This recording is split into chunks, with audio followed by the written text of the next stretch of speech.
Own channel जय Madhav academy learning programme. स्वागत है आपका आपके अपने YouTube चैनल जिसका नाम जय Madhav academy e learning online platform है। बात करेंगे भाई पास्ट टेंस के ऊपर। आपका थंबनेल लगा है, लेकिन पास्ट टेंस से पहले अगर आपने कल की वीडियो देखा होगा तो उसमें एक टेंस छूट गया था। टेंस क्या मतलब एक सिर्फ छोटा सा कॉन्सेप्ट है, उसको समझाते हैं, फिर उसके बाद हम लोग पास्ट टेंस की। फिलहाल ये फंडामेंटली अगर हम पास्ट टेंस की बात करें तो पास्ट इंडेफिनिट को हम डिस्कस करेंगे, लेकिन परफेक्ट ये जो एक टेंस था प्रेजेंट परफेक्ट कंटिन्यूअस सबको पता है, but here the question of mind is do you know the meaning of perfect continuous? Why this tense is called the perfect continuous? Means perfect continuous होता है present में भी, perfect continuous होता है past में भी, परफेक्ट कंटिन्यूअस होता है फ्यूचर में भी। Why it is called perfect continuous? And then we will understand अच्छा ये भी रीजन होता है। हम डायरेक्टली जानते हैं कि इसमें हैज बीन और हैव बीन का प्रयोग करते हुए आईएनजी फॉर्म का प्रयोग कर लिया जाता है। अगर आप चीजें कोरिलेट कर पाए, रिकमेंडेशन मेरी हमेशा रहती है just correlate the things to each other. एक दूसरे चीजें से आप कोरिलेट करना सीखिए तो आपका कॉमन सेंस भी बढ़ेगा और कॉमन सेंस का इस्तेमाल करते हुए आप चीजें गलत नहीं करेंगे। ठीक है, रट लेना इंग्लिश लर्निंग नहीं होती है। ठीक है, 4 के सेंटेंस के एग्जांपल बता देना, this is not English teaching और इंग्लिश लर्निंग। तो हम पहले बात करेंगे इंडेफिनिट, हमने बात कर ली। उसके बाद कंटिन्यूअस को कंटिन्यूअस क्यों कहा जाता है, बात कर ली। परफेक्ट मींस बात करी। परफेक्ट कंटिन्यूअस क्यों कहते हैं, तो आप यहां पर पहले ये समझ लीजिए कि परफेक्ट कंटिन्यूअस को परफेक्ट कंटिन्यूअस कहा क्यों जाता है। Do you know the meaning of this and why it is called? बताएं बेटा। जय हिंद, जय हिंद।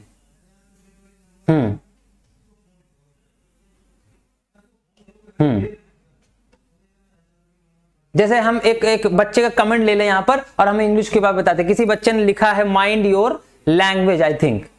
हाँ, किसी बच्चे ने लिखा है कि mind your language. Sumit Pandey ji ने लिखा है। कितने बच्चे समझते हैं इसका मतलब क्या है और इसका मतलब कैसे निकाला जाता है? बताएं। कोशिश करेंगे बेटा, लेकिन फिलहाल इंग्लिश ग्रामर की तो आपको 6 डेज मिल जाएगी बेटा, क्योंकि अब नेक्स्ट वीक से ग्रामर स्टार्ट होगी 11th में भी। तो 11th की ग्रामर और 12th की ग्रामर कोई अलग थोड़ी है, वो तो सेम है, लेकिन अलग अलग तरीके से हम पढ़ाएंगे। तरीके का मतलब 11th के हिसाब से आप सोचेंगे बच्चे की 11th की है तो बच्चे 12th के सोचेंगे कि 12th वालों के लिए नहीं है। फिर 12th के बच्चे 11th की देखेंगे तो कहेंगे 11th वालों के लिए है, ये हमारे लिए नहीं है। तो ये नहीं होना चाहिए। इंग्लिश ग्रामर को 2 बार पढ़ाया जाएगा। हाँ, अपनी भाषा की जांच कीजिए। शेखर अवस्थी। अब हमने अभी हमने एक वीडियो बनाई थी जिसके ऊपर हम लोग वर्ड्स के ऊपर चर्चा कर रहे थे। बेटा जल्दी से आओ क्योंकि अभी इतने बच्चे आए नहीं है। हाँ, सलगी कर दें चेंज। आप अपना सलगी कर दें चेंज। क्या क्या कमेंट करते हो? अपनी भाषा की जांच करें, शेखर अवस्थी कह रहे हैं।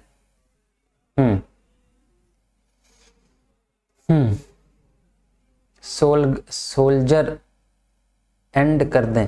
सुमित पांडे किसके लिए है बेटा ये? चलो, अभी आपने सुना एक वर्ड आया mind your language.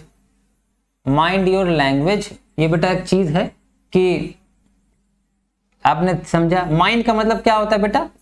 Generally mind का मतलब योर लैंग्वेज तो सिंपली दिख रहा है कि लैंग्वेज मतलब भाषा और योर मतलब अपनी भाषा। अपनी भाषा का मतलब यहाँ जुबान से है बेटा। भाषा का मतलब जुबान से है। ये लैंग्वेज का अर्थ जो लिटरली डिनोटेशन होता है वो भाषा होती है। ठीक है, लेकिन इसका जो दूसरा अर्थ निकल के आता है हाइपरनेम जिसे हम कह सकते हैं, वो यहाँ पर है जुबान। अब यहाँ पर अगर हम देखें योर का मतलब तुम हो गया। माइंड का मतलब सबको पता है। माइंड का मतलब क्या होता है बेटा? दिमाग होता है। दिमाग। और दिमाग नहीं, एक्चुअल में इसका मतलब क्या होता है? बुद्धि। क्या लिख रहे हैं? बुद्धि होता है बेटा। अब यहाँ बुद्धि माइंड कहां से आ रहा है? माइंड और लैंग्वेज का मतलब है अपनी भाषा की जांच करें। अभी बच्चा हम चीजें प्रैक्टिकल नहीं समझते, ट्रांसलेट करते रहते हैं हमेशा, इसी वजह से। हाँ बेटा सुमित, हमने आपका कमेंट देख लिया, कोशिश करेंगे फिलहाल।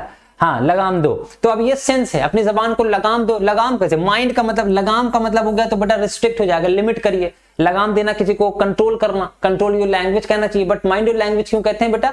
क्योंकि यहाँ माइंड का मतलब है बेटा ध्यान देना। माइंड का मतलब होता है ध्यान देना, जिसका दूसरा अर्थ निकल के आता है रिगार्ड। रिगार्ड का मतलब भी होता है ध्यान देना। इसीलिए कहा गया अपनी जबान को जरा ध्यान दो, तुम कैसे बात कर रहे हो। लेकिन माइंड का मतलब ब्रेन से नहीं निकाला जाएगा। हमने देखिए अर्थ कहां से लिया और उसका यूज कहां करते हैं, और यही अंग्रेजी पढ़ना होता है, ये किताबी ज्ञान काफी नहीं होता, सही उपयोग। ठीक है, आज यहां लग रहा है कोई पढ़ने नहीं आया है, आई डोंट होप कि यहां पर किसी को जरूरत है। ठीक, चलो हम जो है बताने वाले थे बड़ी इंपॉर्टेंट चीज, अब ना बताएंगे हम बिल्कुल भी किसी का, क्योंकि सब लोग आपस ही में प्यार मोहब्बत इश्क और लड़ाई झगड़ा सब करे ले रहे हैं, तो हमारा क्या काम है। चलो हमें क्या, हम जल्दी से अपना काम खत्म करते हैं, क्लास को एंड करेंगे। बच्चे बहुत ज्यादा काबिल हो गए आजकल। परफेक्ट कॉन्टिन्यूअस को बेटा पहले तो परफेक्ट का मतलब समझ लेते हैं कि perfect that is complete. Perfect का मतलब क्या होता है, कंप्लीट, जिसे हिंदी में हम कहेंगे पूर्ण। पूर्ण का मतलब पूरा हो जाना, है ना। तो इसका मतलब हुआ कोई काम जो पूरा हो जाए और उसमें कुछ और चीजें ऐड करने की आवश्यकता ना हो। सपोज करिए परफेक्ट का मतलब हम ऐसे निकाल सकते हैं, परफेक्ट का मीनिंग आप समझ जाते हैं, परफेक्ट टेंस या प्रेजेंट परफेक्ट क्या होता है, पास्ट परफेक्ट क्या होता है। अगर आप अपने आप को तैयार करें, जैसे आपने पैंट शर्ट पहन ली, चश्मा पहन लिया, घड़ी पहन ली, मांग कर ली, जूते पहन लिए, मोजे पहन लिए, सब कुछ, and now is there any need to add something to your dress up. आपके ड्रेस में कोई चीज ऐड करने की आवश्यकता है। शायद आपने घड़ी भी पहन ली, आपने जूता भी पहन लिया, चश्मा भी पहन लिया, पैंट शर्ट कोट सब कुछ पहन लिया। अब जब आप पूरे कंप्लीट हो गए, इसी को कहते हैं परफेक्ट। और परफेक्ट ना कहकर इसे हम कहते हैं परफेक्ट, परफेक्शन। परफेक्शन समझते हो, किसी चीज को पूर्ण कर देने वाली क्रिया, उसे परफेक्शन कहा गया। तो परफेक्ट से परफेक्शन वर्ड बना। तो परफेक्ट ऐसे सेंटेंसेस को कहते हैं जो काम पूरे हो चुके हो, अब उसमें वो रिवर्सल नहीं हो सकते, या अब उसमें कोई भी गुंजाइश ना हो कुछ भी ऐड करने की, वो परफेक्ट हुए। उसके अलावा अब हम इसे देखें कि इसमें कॉन्टिन्यूअस शब्द भी प्रयोग किया गया है। कॉन्टिन्यूअस का एक्शन जो अभी भी जारी हो। अब कॉन्टिन्यूअस का मतलब जो कैरी ऑन रहे, कॉन्टिन्यूअस का मतलब कैरी ऑन रहे, जो हिंदी में कहेंगे हम जारी रहे। जारी रहे का मतलब अभी चल रहा हो। अब अगर हम इस सेंटेंस को ध्यान दें, एग्जाम्पल के तौर पे अगर हम सेंटेंस लिखें, वह सुबह से एक सेंटेंस में समझ जाएंगे, पढ़ रहा है। अगर आप इस सेंटेंस को ध्यान देंगे, इसमें रहा है की जगह रहा था या रहेगा, आप कुछ भी लगा लीजिए, हमें परफेक्ट कॉन्टिन्यूअस समझा देना है। If you understood perfect continuous then you can understand past perfect continuous and future perfect continuous also. अगर आप प्रेजेंट परफेक्ट कॉन्टिन्यूअस को समझ रहे हैं तो पास्ट परफेक्ट कॉन्टिन्यूअस को और फ्यूचर परफेक्ट कॉन्टिन्यूअस को भी समझ लेंगे। I hope so. ठीक, हाँ। अभी देखो एग्जांपल, अब यहां पर देखो वह सुबह से पढ़ रहा है, यहां पर क्या कर रहा है, पढ़ रहा है। क्योंकि ये रहा वर्ड लगा हुआ है तो काम अभी जारी है, ये कैरी ऑन है, पहले समझ लो ये कैरी ऑन है। लेकिन अब कहा जा रहा है सुबह से पढ़ रहा है, इसका मतलब अभी सुबह नहीं है। अभी जब वक्ता ने बोला तो वो दिन हो चुका है या शाम हो चुका है। इसका मतलब अगर शाम हो चुकी है या दिन हो चुका है तो सुबह गुजर चुकी है, और जो गुजर चुकी होती है उसे ही हम परफेक्ट कहते हैं। परफेक्ट का मतलब जो काम पूर्ण हो चुका हो, तो सुबह का होने का जो काम था वो पूर्ण हो चुका, मतलब ये काम इस तरह से हो रहा है। देखो बेटा, ये स्टार्ट हुआ, स्टार्टिंग ऑफ एक्शन, यहां पर परफेक्ट ऑफ एक्शन हो गया और उसके बाद अभी जारी है, मतलब सुबह स्टार्ट हुआ और दिन हो गया। आधा काम जो है आपका ये वाला सुबह से दिन तक का जो काम था, इट इज डन, और ये डन हुआ, इसी वजह से इसे परफेक्ट कहा गया। अब चूंकि आधा काम जारी है इसीलिए इसे कंटिन्यूअस कहेंगे। क्या कहेंगे? इसीलिए इसे कंटिन्यूअस कहेंगे। समझे? He has been studying since morning. ठीक, समझे? चलो अब इस आगे बढ़े थोड़ा सा।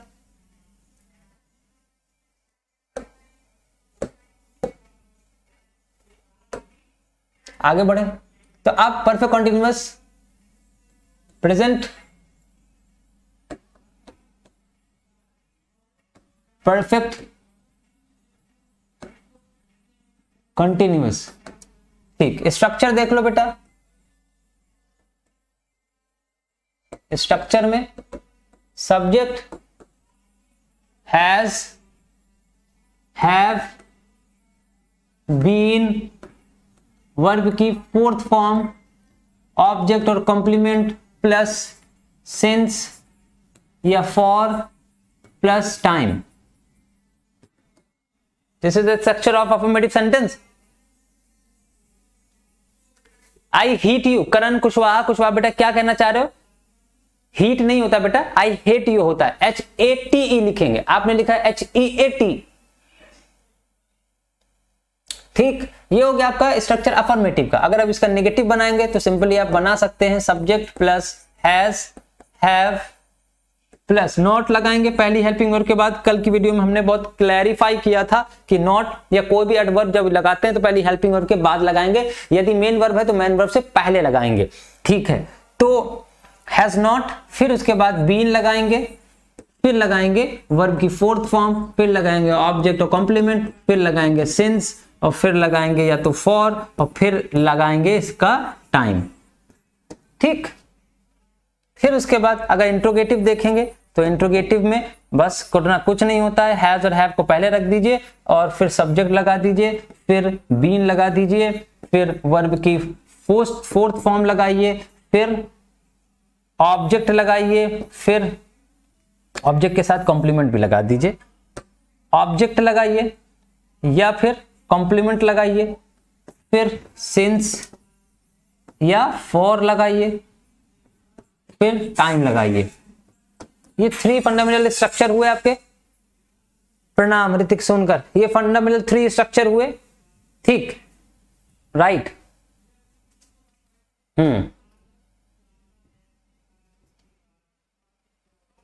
चलो कुछ एग्जाम्पल करेंगे इसके ऊपर, अब कुछ एग्जाम्पल करेंगे।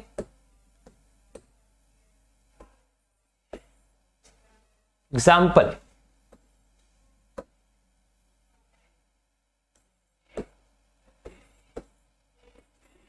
तुम कब से यहां काम कर रहे हो? बताओ बेटा, चलो इसका ट्रांसलेट करो, चलो इसका ट्रांसलेट करो।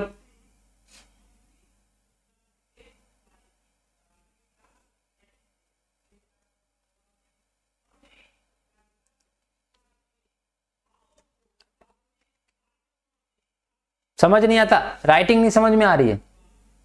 सोनी सिंह, बड़ी दिक्कत की बात है। तो बेटा अब राइटिंग को हम कैसे चेंज करें अपनी?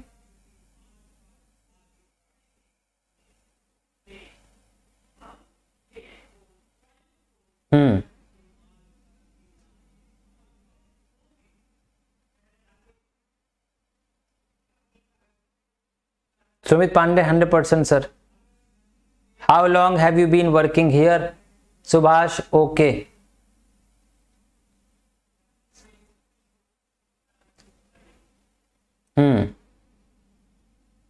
Nikhil Kushwaha, your are work where? वाह। How long have you been working? Divya Singh कह रही हैं हाउ लॉन्ग। बेटा कब से के लिए, हाँ कब से। कर्नाटक करण, सॉरी कुशवाहा, ठीक। कल वाली वीडियो पहले देख लो बेटा, उसके बाद समझ में आएगा, क्योंकि उसके आगे कंटिन्यू करा है हमने। Gracy Gupta, how long time नहीं लिखेंगे बेटा, यहाँ कब से लिखा है। इस कब से को जब हमने सेंटेंस पढ़ाया था, इसीलिए ग्रामर के अगर बीच बीच में टॉपिक समझोगे तो शायद यूट्यूब पर ना समझ में आए, क्योंकि जो रेगुलर क्लास पढ़ाते हैं यूट्यूब पर वो क्लासेस को कंटिन्यू करते हैं। वो एक क्लास के अंदर पूरा टॉपिक पूरा नहीं हो पाता, कंप्लीट नहीं कर सकते वो टीचर। जो सिर्फ एक 1 शॉर्ट वीडियो ला रहे हैं, हफ्ते में 1 वीडियो ला रहे हैं, तो पूरा टॉपिक कंप्लीट कर दिया तो आपको समझ में आ गया। लेकिन बेटा अगर किसी क्लास या किसी चैनल पर पढ़ रहे हो तो आप रेगुलर क्लासेस पर डे करिए, जो क्लासेस चलती हैं, तभी आप कनेक्टिविटी कर पाएंगे। कनेक्टिविटी तभी हो पाएगी जब आप रेगुलर होंगे, तो इसीलिए आपको समझ में नहीं आ रहा। ध्यान दे, हमने सेंटेंस और इट्स काइंड्स में आपको कब से की इंग्लिश बताया था, वहां पर आप लिखेंगे इसका ट्रांसलेशन हाउ लॉन्ग, ये हो गया क्वेश्चन वर्ड। उसके बाद हेल्पिंग वर्ब क्या है, हैव, फिर सब्जेक्ट क्या है, यू, फिर इसके बाद बीन आएगा जैसा कि स्ट्रक्चर पीछे था। उसके बाद काम कर रहे हो, वर्क को वर्किंग लिखेंगे। अब फॉर हाउ लॉन्ग है, तो अब how long have you been working here, ठीक। अब आपने अगर सेंटेंस यहीं पर एंड कर दिया, ध्यान दे बेटा, व्हेन नहीं लगाएंगे बेटा। अगर आपने, हाँ अब Divya how long have you been working here, तो अब यहां पर ध्यान दें तो आप एक मिस कर गई चीज, जो कि फॉर है बेटा।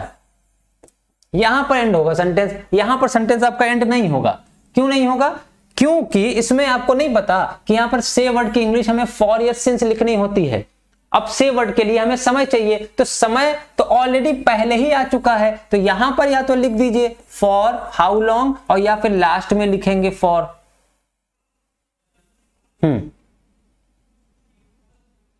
दिव्या नमस्कार, ठीक, सन ऑफ लॉर्ड, बताओ वर्किंग है, ये समझ में नहीं आया ये चीज, क्योंकि फॉर शब्द का इस्तेमाल हम स्ट्रक्चर में करते हैं कि नहीं बेटा, यहां पर सिंस और फॉर कहां लगेगा, फॉर सिंस कहां लगेगा, समय के लिए। समय के लिए अगर हम देखें तो ये सेंटेंस इंट्रोगेटिव है, इंट्रोगेटिव में हाउ लॉन्ग लिखा। अब हाउ लॉन्ग का जब आंसर आएगा बेटा, आप कहेंगे, आपका आंसर होगा कि मैं यहां सालों से काम करता हूं, मैं यहां सालों से काम करता हूं या कर रहा हूं, आप ये लिख सकते हैं, या कर रहा हूं। अब बताओ बेटा, यहां पर हम जब ट्रांसलेट करेंगे तो आप लिखेंगे ना, I have been working here for, time क्या दिया, सालों से, फॉर मेनी ईयर्स। ईयर्स लिखिए, मेनी की आवश्यकता नहीं है, आप लगाना चाहें तो लगा दें। तो अब यहां पर फॉर का प्रयोग किसके लिए किया, समय के लिए। अब समय के ऊपर जब क्वेश्चन बना, वही क्वेश्चन था हाउ लॉन्ग, हाउ लॉन्ग का आंसर ही है many years, many years how long का आंसर है।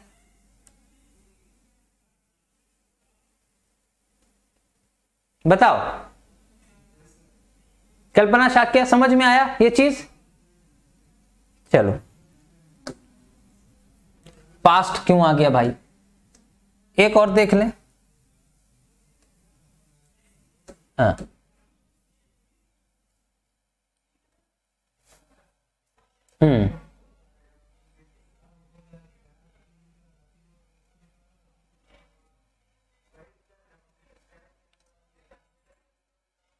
ग्रीन,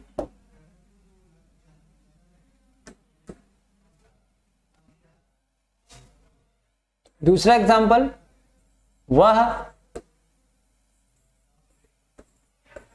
मेरे जन्म दिन से मुझे याद कर रहा है। बताओ बेटा, सिंपल है। अब इसके ऊपर अगर क्वेश्चन किया जाए तो आप ये लिखेंगे, वह मुझे कब से याद कर रहा है, यही क्वेश्चन बनेगा।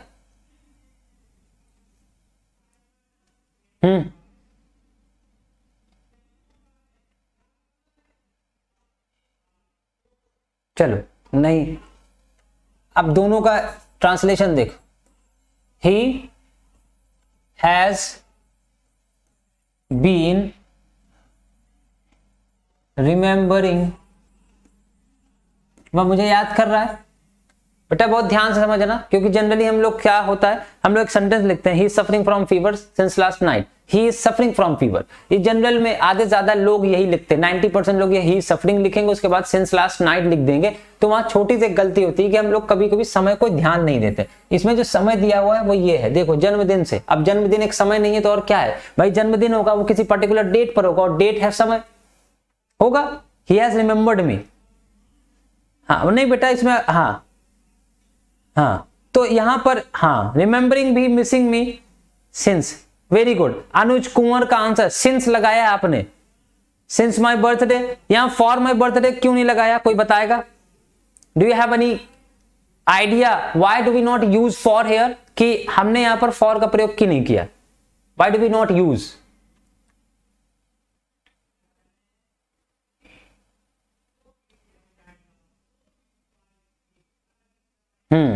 चलो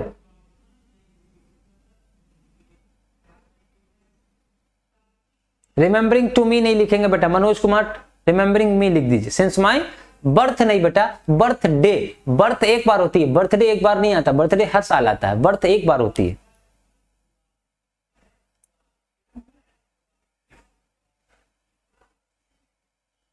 चलो नहीं बता रहा कोई बेटा, जब जन्मदिन होता है ये एक सेंस लगेगा, सबका आंसर ठीक है, बिल्कुल सही है, अच्छी बात है। जन्मदिन एक एक्यूरेट टाइम पर होता है, जन्मदिन हर साल इनएक्यूरेटली नहीं होगा, मतलब अननोविंगली नहीं होगा, मतलब ऐसा तो है नहीं कि आज 6 अक्टूबर को बर्थडे, अगले साल 12 अक्टूबर को होगा, फिर 13 अक्टूबर को हो सकता है, फिर दिसंबर में हो सकता है, नहीं, एक फिक्स्ड डेट होती है, और जो फिक्स्ड टाइम होता है वहां पर हम सिंस का प्रयोग, और जो फिक्स टाइम नहीं होगा, इनडेफिनिट टाइम होगा, वहां पर हम फॉर का प्रयोग करते हैं। तो सिंस इसलिए लगाया गया क्योंकि जन्मदिन एक एक्यूरेट टाइम पर, एक्यूरेट डेट पर होगा, एक फिक्स्ड डेट पर होगा। समझ में आया? Very good. चलो यहां पर आप लिख सकते हैं, वह मेरे जन्मदिन से मुझे याद कर रहा है, he has been remembering since my birthday. इसको थोड़ा सा इधर लिख देते हैं बेटा, बर्थडे।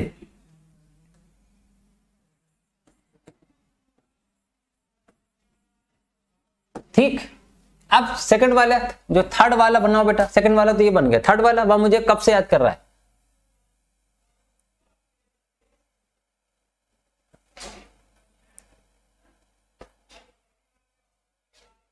चलो यहां पर भी वही चीज है, यहां पर पहले फॉर लिखेंगे, फॉर हाउ लॉन्ग वह मुझे, हैज ही बीन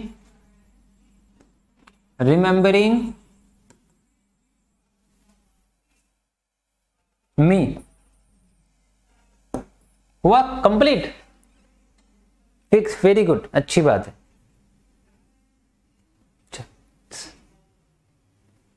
समझ गए?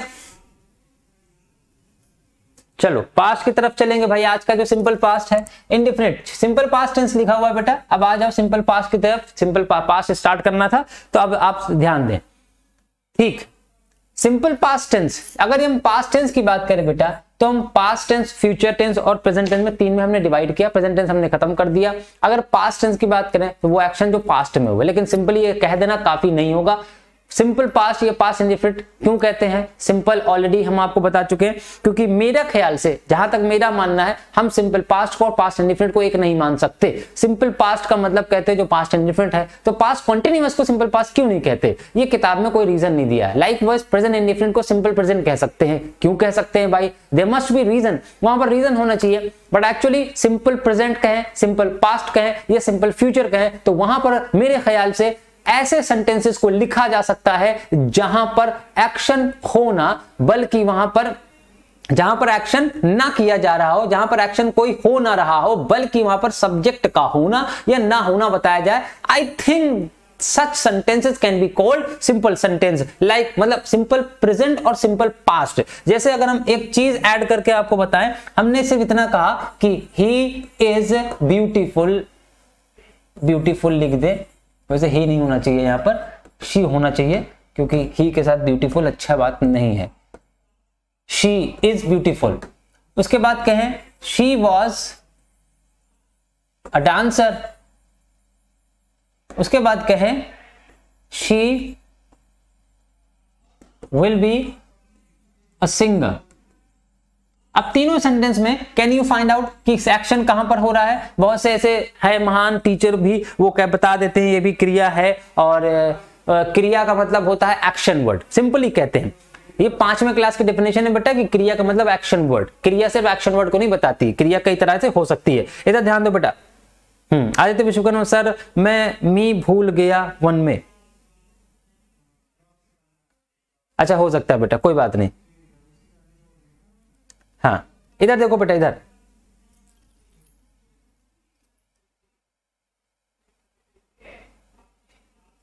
बताओ, प्रेजेंट कंटिन्यूअस और प्रेजेंट परफेक्ट कंटिन्यूअस में अंतर है? बिल्कुल अंतर है, बहुत ही वास्ट अंतर है बेटा। वास्ट अंतर मतलब रिलेटिंग टू द कंस्ट्रक्शन। उसका अगर स्ट्रक्चर देखें, उसका कंस्ट्रक्शन देखें, तो दोनों स्ट्रक्चर्स में भी अलग हैं, दोनों की हेल्पिंग वर्ब अलग है, और दोनों के काम भी अलग है। एक काम पास्ट में शुरू हुआ जो कि अभी भी चल रहा है, और दूसरा काम अभी हो रहा है। पास्ट में कब शुरू हुआ? नहीं पता। एक फंडामेंटल सा फर्क है कंटिन्यूअस और परफेक्ट कंटिन्यूअस में। प्रेजेंट की बात कर रहे हैं, सिंपल सा। प्रेजेंट कंटिन्यूअस में जो एक्शन हो रहा है वो स्टार्ट कब हुआ था, it is not known. Present continuous में जो एक्शन हो रहा होता है उसके स्टार्टिंग पॉइंट ऑफ टाइम के बारे में कोई जानकारी नहीं होती। जैसे मैं भी पढ़ा रहा हूं, when I was started nobody knows. मैं सिर्फ अभी इतना कहा कि मैं भी पढ़ा रहा हूं, मैं पढ़ा रहा हूं। अब ये सवाल नहीं होता कब से पढ़ा रहे। अगर आपने कहा कब से पढ़ा रहे हो तो फिर आंसर होगा मैं 1 घंटे से पढ़ा रहा हूं। स्टार्टिंग पॉइंट ऑफ टाइम पता चल गया, मैं 1 घंटे से पढ़ा रहा हूं, तो ये प्रेजेंट परफेक्ट कंटिन्यूअस हुआ। मैं पढ़ा रहा हूं, ये कंटिन्यूअस हुआ। कंटिन्यूअस स्टार्टिंग पॉइंट जो होता है, the time when the work started, वो समय जहां पर समय कार्य को स्टार्ट किया गया, वो कंटिन्यूअस में नहीं पता होता। परफेक्ट कंटिन्यूअस में वो पता होता है, वो चाहे इंडेफिनिट टाइम हो और वो चाहे डेफिनिट टाइम हो। समझ गए? जिसने पूछा था उसकी बात का जवाब है बेटा। बेटा भूल गए होंगे कल्पना, हम शायद मी क्यों नहीं लगाया, देख लेते हैं हमने मी क्यों नहीं लगाया, ध्यान दे। He has been remembering since my birthday। हाँ सॉरी नहीं लगाया बेटा, यहां पर लगना चाहिए था। आप ठीक है, चलो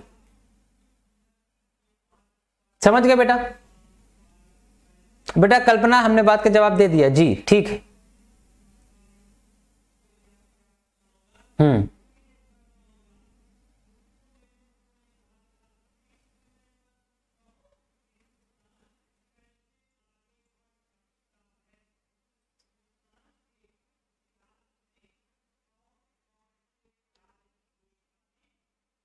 अच्छा, son of lord Shiva, I want to forget her. बेटा यहाँ पढ़ने आपका क्या है, इंटेंशन क्या है, हमको समझ में नहीं आता है कि why are you writing such kinds of nonsense sentence, क्या मतलब है इसका, प्लीज एक्सप्लेन कर दे। अदरवाइज यहाँ पर भटकाने वालों को फिर वही होगा कि हमें कमडा महोदय से कहना पड़ेगा। हाँ बताओ बेटा।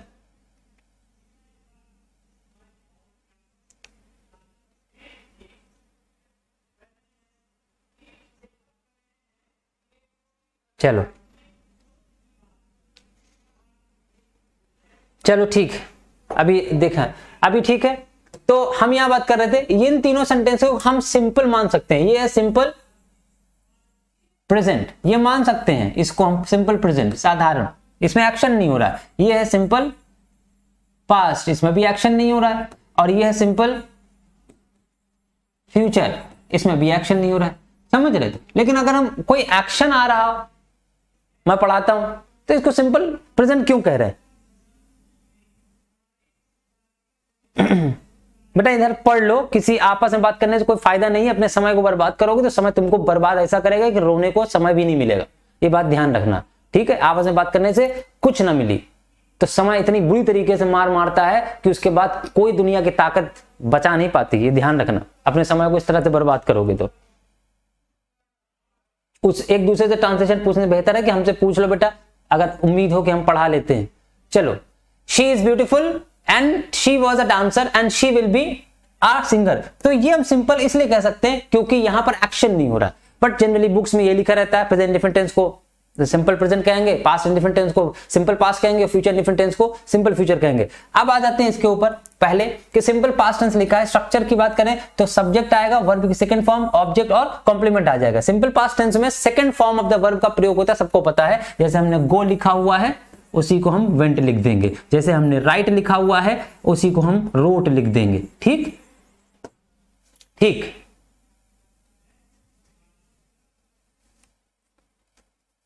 हाँ चलो ठीक। तो आगे चलेंगे, इसमें second form of the verb का प्रयोग किया जाता है। और उसके बाद क्या है, अगर इंट्रोगेटिव डायरेक्टली, हमारे कंप्यूटर महोदय जी इतने महान है कि चलो इसका स्ट्रक्चर बता देते हैं। स्ट्रक्चर की बात करें, सब्जेक्ट, वर्ब की सेकंड फॉर्म, ऑब्जेक्ट और कॉम्प्लीमेंट। इसके निगेटिव स्ट्रक्चर की बात करें तो सब्जेक्ट डिड लगाएंगे, डिड क्यों लगाएंगे, वर्ब की फर्स्ट फॉर्म क्यों लगाएंगे, ऑब्जेक्ट कॉम्प्लीमेंट। डिड और वर्ब की फर्स्ट फॉर्म को क्या फॉर्मूला है, अगर आपने डू डस पढ़ा है प्रेजेंट इंडेफिनिट के अंदर तो डू का ये बेस फॉर्म थी, this is called first form and this is called fifth form. ये इसकी प्रेजेंट फॉर्म होती थी। सेकंड फॉर्म डू की क्या होती है, डिड। जैसा कि हम जानते हैं पास्ट इंडेफिनिट में वर्ब की सेकंड फॉर्म यूज होती है तो वही डू को डिड कर दिया गया, जो कि यहां पर डिड लिखा है, और जब डिड आ गया तो वर्ब की फर्स्ट फॉर्म जो कि बेस फॉर्म आ गई, ऑब्जेक्ट और कॉम्प्लीमेंट लगाकर कंप्लीट करेंगे। फिर उसके बाद अगर हम बात करें इंट्रोगेटिव की, अगर हम बात करें इंट्रोगेटिव की, तो इंट्रोगेटिव में सिंपल है कि आप करेंगे क्या, इंट्रोगेटिव की बात करें तो इंट्रोगेटिव में आप पहले डिड रख देंगे और उसके बाद सब्जेक्ट रख देंगे, वर्ब की फर्स्ट फॉर्म अपने प्लेस पर रहेगी, ऑब्जेक्ट को कॉम्प्लीमेंट रहेगा। उसके बाद इंट्रोगेटिव का निगेटिव बनाएंगे या फिर निगेटिव बनाएंगे, व्हाटएवर, आप इसे स्ट्रक्चर बढ़ा सकते हैं। ठीक, गोइंग बेटा कॉन्टिन्यूअस में होता है, परफेक्ट कॉन्टिन्यूअस में हो सकता है। चले ठीक, नेगेटिव सेंटेंस का स्ट्रक्चर ये दिया हुआ है एग्जांपल के तौर पे, he did not attend the meeting yesterday. अब हम बात करेंगे, पहले तो हम आपको ये बता दें कि where do we use past indefinite tense, हम पास्ट इंडेफिनिट टेंस का यूज कहां करते हैं। जैसा कि इंडेफिनिट प्रेजेंट को हमने बताया उसी तरीके से number 1 to express actions completed in the past, कुछ ऐसे एक्शंस हैं जो कि पास्ट में कंप्लीट हो गए। जाहिर सी बात है अगर हम पास्ट की बात कर रहे हैं तो all the action have already completed. Past का मतलब ही होता है काम का कंप्लीशन, मतलब वर्क कंप्लीशन को ही हम पास्ट कह सकते हैं। वर्क कंप्लीशन नहीं हुआ तो पास्ट कैसे हुआ, वो तो प्रेजेंट हो गया, और वर्क कंप्लीशन होगा तो वो फ्यूचर हो गया। If work is complete then it is called past. तो number 1 to express actions completed in the past, past में कोई एक्शन कंप्लीट हुआ तो हिंदी में लिखा है कि ऐसे कार्य व्यापार जो भूतकाल में समाप्त हो गए हों, जैसे आई मेट हिम यस्टरडे। ध्यान देने वाली बात है, अगर किसी एक एक्शन में कोई समय दे दिया गया हो, ठीक है, अगर वो समय पास्ट का है तो सिंपली आप पास्ट इंडेफिनिट का ही यूज करेंगे, प्रेजेंट परफेक्ट का यूज नहीं कर सकते वहां पर। ठीक ठीक, उसके बाद Rana Pratap won the battle, Rana Pratap ने बैटल यूज किया हुआ है। अब ये एक एक्शन है जो कि हिस्टोरिकल इवेंट को दर्शा रहा है और कुछ नहीं है। कोई बात नहीं बेटा, कोई बात नहीं, हमने आपको सिर्फ समय की इंपॉर्टेंस बताई है, don't take it otherwise, otherwise नहीं लेना है। अगर बात करें कि टू एक्सप्रेस हैबिचुअल एक्शन, इसमें भी हैबिचुअल एक्शन होते हैं, जैसे प्रेजेंट इंडेफिनिट में हैबिचुअल एक्शंस होते हैं, उसी तरीके से हम पास्ट इंडेफिनिट में भी हैबिचुअल एक्शन लिख सकते हैं। एग्जांपल के तौर पे देखें, ही ऑलवेज केम ऑन टाइम। आपको याद होगा तो ऑलवेज वर्ड का प्रयोग, एवर वर्ड का प्रयोग, नेवर वर्ड का प्रयोग, जनरली वर्ड का प्रयोग, फ्रीक्वेंटली शब्द का प्रयोग, इंडेफिनिट टेंस के समय हमने आपको बताया था कि ये जो इंडेफिनिट टेंस है, चाहे वो प्रेजेंट इंडेफिनिट हो, चाहे वो पास्ट इंडेफिनिट हो, चाहे वो फ्यूचर इंडेफिनिट हो, जितने भी इंडेफिनिट टेंस होंगे उस इंडेफिनिट टेंस में जो हैबिचुअल एक्शन आएगा तो हैबिचुअल एक्शन के अंदर कुछ खास एडवर्ब्स आते हैं ऑलवेज, जिसमें सबसे मोस्ट इंपॉर्टेंट है वो इंडेफिनिट को इंडिकेट करता है। वो इंडिकेट करता है मतलब वो संकेत देता है कि ये हैबिट ही है। जैसे मेरे पिताजी हमेशा सिगरेट पीते रहते हैं, जैसे वह हमेशा हंसती रहती है, तो हमेशा शब्द से उसकी आदत को बयान किया जा सकता है, इसीलिए कुछ पर्टिकुलर एडवर्ब्स को रखा गया है इंडेफिनिट टेंस को पूर्ण करने के लिए। ले लो भाई, ले लो, बिल्कुल ले लो बेटा, ले लो।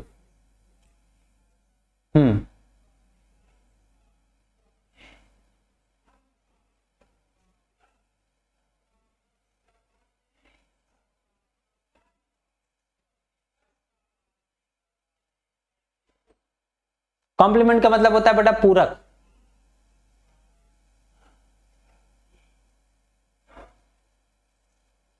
ले लिया, चलो स्लो मोशन में करते हैं बेटा, करते हैं।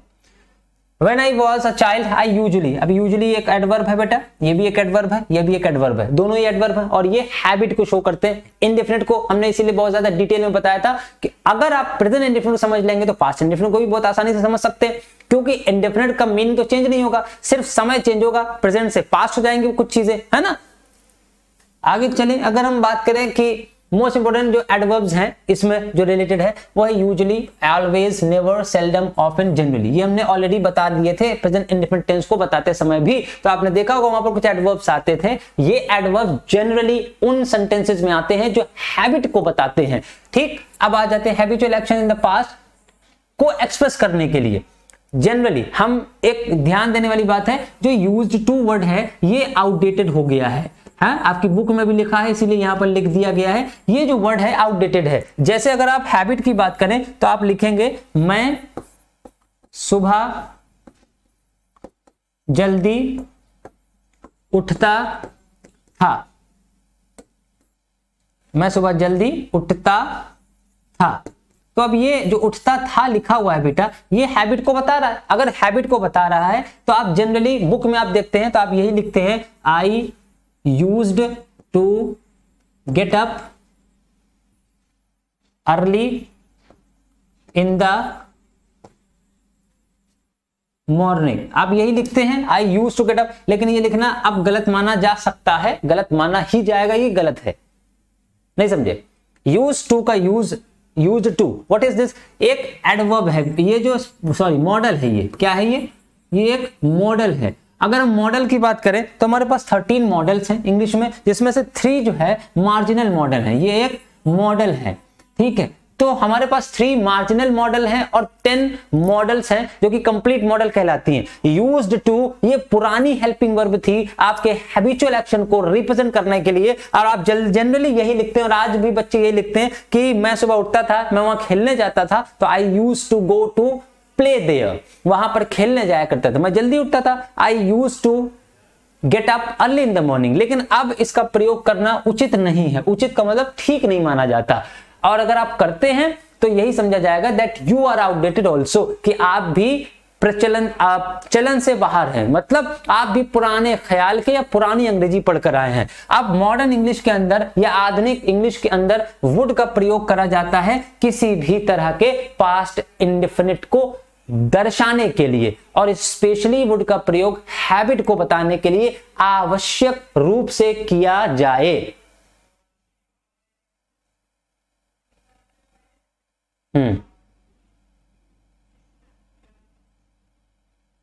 अच्छा, पहले वाला स्क्रीनशॉट बेटा ले लो, लो स्क्रीनशॉट, ये ले लो बेटा, स्क्रीनशॉट ले लो, ठीक, अभी ठीक है। इसके पहले वाला भी ले लो बेटा, लो स्क्रीनशॉट, चलो ठीक। तो हैबिचुअल एक्शन को बताने के लिए भी हम पास्ट इंडेफिनिट का यूज कर सकते हैं बेटा। इसका मीनिंग में हम सब कुछ बता चुके हैं, आप लोग कनेक्ट नहीं करते हैं, और आप लोग हर टेंस में सेम चीज की अगर मीनिंग पूछते हैं तो इसका मतलब है कि आप सिर्फ उतने ही समय ही पढ़ते हैं। इसका ये मतलब हुआ कि आप उतने समय ही, सेल्डम का मतलब कभी कभार होता है। हमने प्रेजेंट इंडेफिनिट के पढ़ाते समय आपको सारे एडवर्ब्स की एक्यूरेट मीनिंग बताने की कोशिश करी और बताई थी, लेकिन आप लोगों ने इसका मतलब नोट नहीं किया था। हाँ, वेरी गुड। चले, to express possession in the past, अब ये देख लीजिए, expression in the past, possession का मतलब अधिकरण होता है, अधिकार। पास्ट में किसी चीज को रखने की कोई क्रिया की गई, पूर्व में अधिकार को बोध कराने के लिए भी इसका प्रयोग करेंगे। India had a great amount of gold, India के पास, भारत के पास